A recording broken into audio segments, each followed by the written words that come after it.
네, 좀 어색하죠. 예. 제가 그런 말씀을 자주 드렸는데, 이 나라의 주인은 국민이고 모든 권력은 국민으로부터 나온다.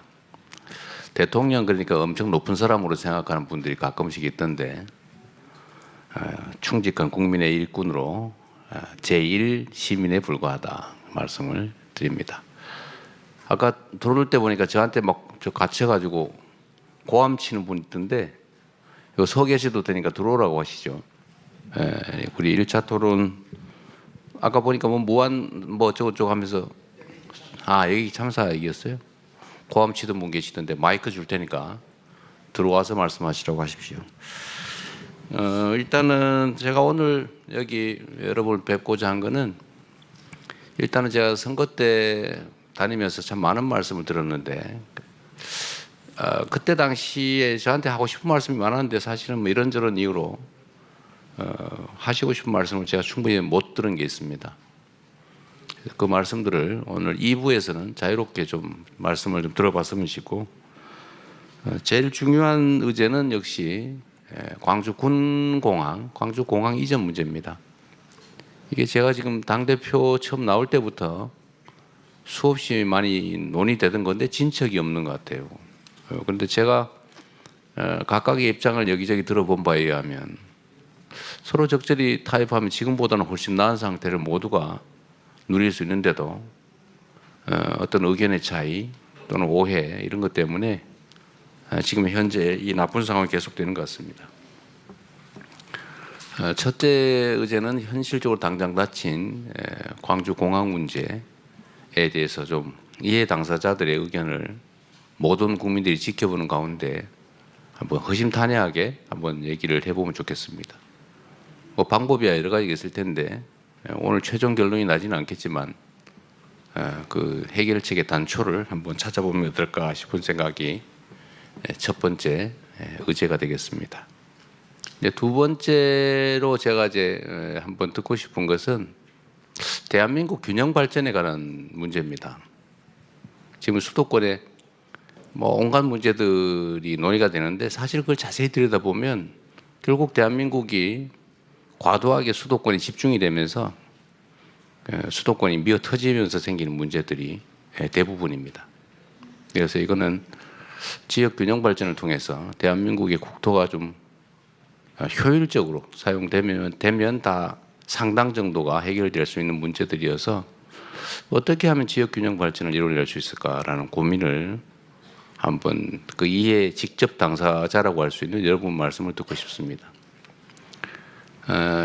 사실 이제 새 정부가 해야 될 여러 가지 일들 중에 하나가 이제 경제 민생 문제를 일정 부분 해결하는 것인데, 그 중에서도 우리가 그 첫 번째 과제로 내세운 게 AI를 비롯한 첨단 기술 산업 분야의 진흥이라고 할 수 있겠습니다.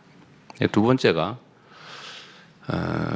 기후 위기 또 에너지 대전환이라고 하는 세계적 변화에 맞춰서 대한민국도 재생에너지 중심으로 대대적인 전환을 해야 되는데, 이 서남 해안 중심으로 재생에너지의 보고이기도 하기 때문에 이 점을 어떻게 활용해서 지역 발전, 특히 남부 벨트의 진흥 또는 새로운 발전을 이뤄낼 수 있을까?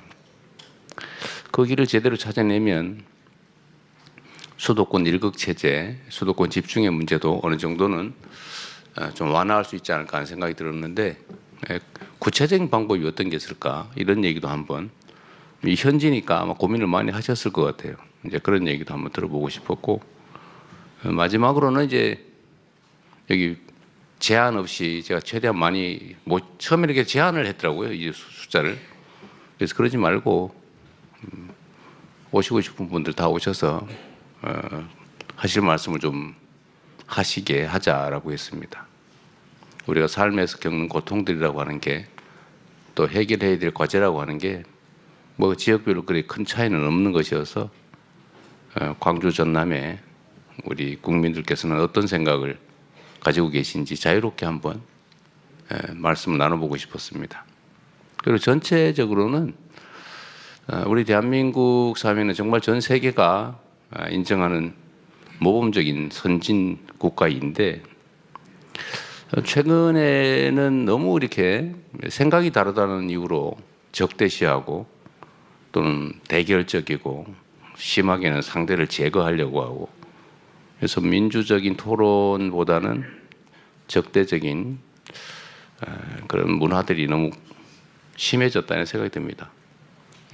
결국 우리는 5,200만 가까이 대한민국이라고 하는 하나의 공동체 속에서 함께 살아가는 이웃들인데 서로 의지하고 협력하면서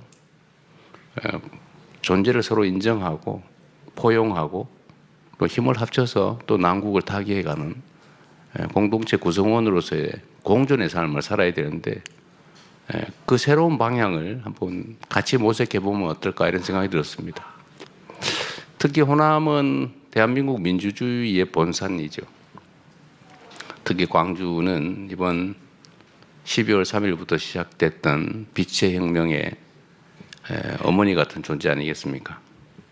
그래서 광주 호남에서부터 진정한 민주주의, 국민 주권은 어떻게 실현되어 갈 수 있는지를 한번 모범적으로 한번 찾아보자. 그런 차원에서 여러분들 함께 준비는 잘 안 됐는데 좀 난삽할 수도 있습니다. 네, 함께 대화해보자는 취지에서 갑자기 이런 자리를 마련했습니다. 연습한다 생각하시고 자유롭고 편하게 말씀을 해주시고요. 제가 자주 성남시장을 할 때 제가 이런 걸 사실 상당히 많이 해봤는데 중복된 얘기, 극히 사적인 이야기, 감정적인 이야기 이런 것들은 조금 절제하고 모두에 관한 이야기, 중복되지 않은 이야기를 간략하게 짧게 의사표명을 해주시면 모두에게 도움이 되지 않을까. 또 더 많은 사람들이 말씀하실 수 있는 기회를 갖게 되지 않을까 그런 생각이 듭니다. 제가 말을 너무 길게 했군요. 네, 고맙습니다. 반갑습니다. 대화하고 소통하는 그리고 국민을 섬기고 나라를 부강하게 발전시키는 이재명 정부를 응원한다면 좋아요, 구독 눌러주세요. 진실된 뉴스를 전달하는 데에 큰 힘이 됩니다. 감사합니다.